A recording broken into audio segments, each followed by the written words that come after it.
जैसे ही चंद्रमा ने उजाड़ हवेली पर अपनी हल्की चमक बिखेरी, मैं उस अशुभ संरचना के सामने खड़ा हो गया जो हमारे शांत शहर में बुरे सपनों की फुसफुसाहट बन गई थी। परछाइयों से घिरा वह भुतहा घर एक भयानक ठंडक को बाहर निकालता हुआ प्रतीत हो रहा था, जो मेरी रीढ़ की हड्डी में घर कर रही थी। झिझकते हुए लेकिन एक अकथनीय शक्ति से प्रेरित होकर मैंने चरमराते गेट को धक्का देकर खोल दिया। जैसे ही मेरे कदमों की आवाज ऊंचे बगीचे में गूंजी, हवा सड्डन की दुर्गंध से घनी हो गई। टूटी हुई खिड़कियों से चांदनी टिमटिमा रही थी। विकृत छायाएं बिखरी हुई दीवारों पर दुष्ट भूतों की तरह नाच रही थी। दहलीज पार करते ही तापमान गिर गया और एक दमनकारी सन्नाटा मुझ पर छा गया। जीर्ण शीर्ण फर्नीचर ऐसे कराह रहा था मानो लंबे समय से भूले हुए रहस्यों का भार उठा रहा। मेरी सांसें अटक गईं, जैसे रुकी हुई हवा में रहस्यमय फुसफुसाहटें मुझे गहराई में जाने का इशारा कर रही थी।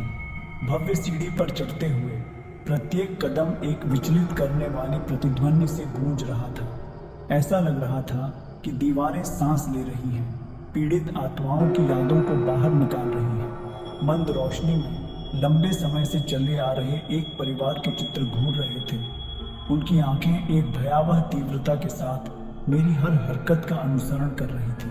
जैसे ही मैंने उजाड़ नर्सरी में प्रवेश किया, ठंडी हवा ने दरवाजा जोर से बंद कर दिया, जिससे मैं लंबे समय से दफन यादों के एक कक्ष में फंस गया। पूरे कमरे में फटे पुराने खिलौने बिखरे पड़े थे। उनका एक समय खुशनुमा रंग अब भूतिया पीलेपन में बदल गया था।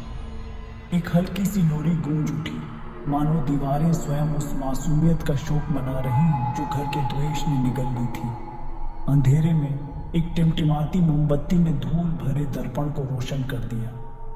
मेरा प्रतिबिंब मुड़ गया और विकृत हो गया।